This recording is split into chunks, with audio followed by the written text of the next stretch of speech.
안녕하세요. 보상가 배상TV 교통사고 전문 변호사 장슬기입니다. 오늘은 교통사고로 인한 뇌손상 장애 판정 시에 신체 감정 과목 선택이 결과에 미치는 영향에 대해 말씀드리려고 하는데요. 교통사고로 두부에 심한 충격을 받게 되면 뇌손상으로 인해 식물인간 상태에 빠지거나 중증 인지장애, 외상성 치매, 편마비 등 심각한 후유증이 남는 경우가 엄청 많습니다. 문제는 이런 피해에 대한 보상금을 산정할 때 어떤 진료과에서 신체 감정을 받느냐에 따라서 결과가 크게 달라질 수 있다는 건데요. 일반적으로 교통사고 두부 손상 환자는 신경외과에서 치료를 받은 후에 재활의학과로 옮겨서 재활치료를 받게 됩니다. 그래서 대부분의 경우 신체 감정도 신경외과에서 이루어지는데요. 그런데 환자의 인지 기능이 심하게 떨어진 경우라면 정신건강의학과의 치료가 반드시 필요할 수 있습니다. 대부분의 경우 신경외과 치료가 급하기 때문에 정신과 치료를 고려 안 하는 경우가 많죠. 그런데 이 점은 꼭 기억해 두셔야 됩니다. 환자 보호자께서는 신경외과나 재활의학과 주치의한테 정신건강의학과로의 진료 의뢰서를 발급받아서 주기적으로 진료하고 경과관찰을 받는 게 좋아요. 이렇게 하면은 추후 소송을 진행할 때 정신건강의학과 감정도 신청할 수가 있게 되는데 바로 여기에 중요한 포인트가 있습니다. 편마비나 외상성 치매의 경우 신경외과 감정의 감정 결과와 정신건강의학과 감정 결과가 다를 수가 있는데요. 대개는 정신건강의학과의 감정이 환자에게 훨씬 유리하게 나옵니다. 신경외과 감정으로는 인정받기 어려운 개호, 간병이 인정되거나 개호 시간이 더 길게 책정되는 경우가 많아요. 그리고 여명기간도 신경외과보다 정신과가 길게 나오는 경우가 대부분입니다. 결국 어떤 진료과에서 감정을 받느냐에 따라서 감정 결과가 달라지고 이는 보상금액의 큰 차이로 이어질 수 있습니다. 결국 개호비 인정 여부나 인정 시간에 있어 수천만 원에서 수억 원까지 보상금이 차이 날 수 있는 거죠.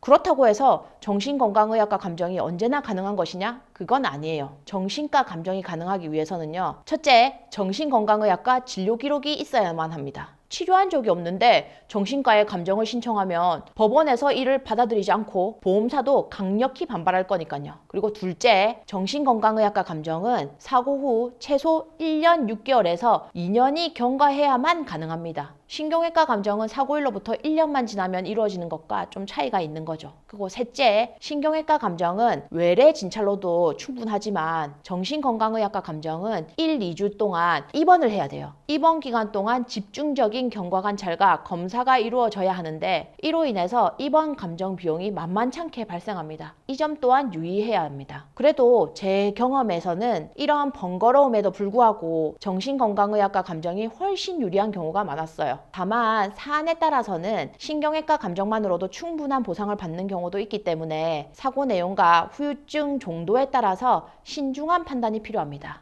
이런 부분들이 제가 항상 강조드리는 교통사고 처리 경험이 많은 변호사에게 의뢰해야 되는 가장 큰 이유 중 하나인 거죠. 뇌손상은 교통사고 후유증 중에서도 피해자의 삶에 가장 치명적인 영향을 미치기 때문에 장애 판정 시에 실수가 없어야 하고 보상 역시 최대한으로 받아내야 됩니다. 제가 수천 건의 교통사고를 진행한 변호사로서 조언을 드리자면 사고 직후에는 빨리 보험사랑 합의하고 싶은 심정은 알지만 절대로 서두를 일이 아닙니다. 충분한 치료기간을 거쳐서 피해자가 안정된 상태에서 감정을 진행해야 장애 정도를 정확하게 반영할 수 있는 거거든요. 신체 감정의 종류와 시기를 잘 선택하는 것 역시 감정 결과에 큰 영향을 미치니까 전문 변호사와 충분히 상담받아 보시는 걸 강력히 추천합니다. 혹시라도 교통사고 뇌손상 문제로 고민 중이시라면 주저 마시고 저희 보상가 배상으로 문의하세요. 사고 이후의 삶의 질은 물론 향후 가족들의 생계에도 큰 영향을 미칠 수밖에 없는 사안인 만큼 신중하고 꼼꼼하게 대응해 나가야 합니다. 더 자세한 내용은 네이버 보상가 배상 카페나 홈페이지를 참고해 주시고 상단의 전화번호로 연락 주시면 언제든지 성심껏 상담해 드릴게요. 감사합니다.